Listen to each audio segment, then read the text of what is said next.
ពុទ្ធសាសនាយើងដែលយើងគួរគិតទាំងអស់គ្នាញាតិញោមចង់ឲ្យពុទ្ធសាសនារីកចម្រើនទេញាតិញោមណែចង់ឲ្យពុទ្ធសាសនារីកចម្រើនកត្តាដែលនាំឲ្យពុទ្ធសាសនារីកចម្រើនមាន5យ៉ាងញាតិញោមក្នុងសតន្តបិដកនោះព្រះសម្មាសម្ពុទ្ធព្រះអង្គទ្រង់សម្ដែងទី1បរិស័ទទាំង4នោះត្រូវតែស្ដាប់ព្រះធម៌ដោយសេចក្តីគោរព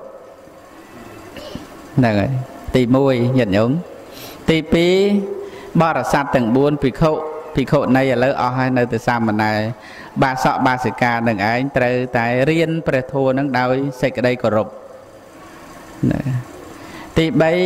3ពុទ្ធបរិស័ទទាំង4នោះត្រូវតែត្រួតត្រងនៅព្រះធម៌ដោយសេចក្តីគោរពទី4ពុទ្ធបរិស័ទទាំង4ចម្ពោះមានភិក្ខុសាមណេរឧបាសកបាសិកានោះត្រូវតែត្រេះរិះពិចារណានៅព្រះធម៌នឹងដោយសេចក្តីគោរពហើយទី5ពុទ្ធបរិស័ទឬក៏បរិស័ទទាំង4ត្រូវតែប្រតិបត្តិនៅព្រះធម៌នឹងដោយសេចក្តីគោរពនេះជាគោលការណ៍ជាកត្តាដែលធ្វើឲ្យពុទ្ធសាសនារីកចម្រើនហើយបើញាតិញោមធ្វើបានទាំង5ចំណុចនេះហើយពុទ្ធសាសនារីកចម្រើនហើយញាតិញោមបើទោះជាយើងមិនចាំបាច់សូត្រថាសូមឲ្យព្រះពុទ្ធសាសនារុងរឿងចម្រើនសូមឲ្យព្រះពុទ្ធសាសនាផ្សាយទូទៅពេញសកលលោកសូមឲ្យលោកទាំងមូលបានប្រកបដោយសន្តិភាពព្រះសក្យមុនីសម្ពុទ្ធទ្រង់ត្រាស់ថាណដ្ឋិសន្តិបរាំងសុខੰពុំមានសេចក្តីសុខដតីណាស្មើដោយសេចក្តីស្ងប់ឡើយយើងមិនចាំបាច់សូត្រក៏បាន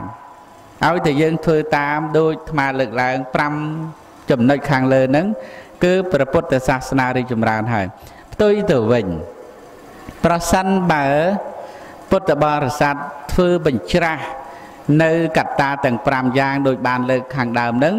ព្រះពុទ្ធសាសនាវិនាសសាបសូន្យទៅវិញហើយទី1ដែលធ្វើឲ្យព្រះពុទ្ធសាសនាវិនាសទៅវិញគឺពុទ្ធបរិស័ទនោះមិនស្ដាប់ធម៌ដោយគោរពដាក់មិនមកគឺចប់ហ្មងញាតិញោមទី2មិនរៀនធម៌ដោយសេចក្តីគោរពទី3មិនត្រួតត្រងធម៌ដោយសេចក្តីគោរពទី4មិនពិចារណាធម៌ដោយសេចក្តីគោរពទី5មិនប្រតិបត្តិធម៌ដោយសេចក្តីគោរពកត្តាទាំង5យ៉ាងនេះហើយដែលធ្វើឲ្យព្រះពុទ្ធសាសនាវិនាសដែលធ្វើឲ្យព្រះពុទ្ធសាសនាសាបសូន្យហើយសូមញាតិញោមជ្រាបថាព្រះពុទ្ធសាសនាគ្មានសាសនាណាមកធ្វើឲ្យថោកទេបើមិនអ្នករាប់អានពុទ្ធសាសនាធ្វើឲ្យថោកតើបានទេញោមតើបានទេញោមហ្នឹងហើយបើបានប៉ុណ្ណឹងចុះសូមអនុមោទនា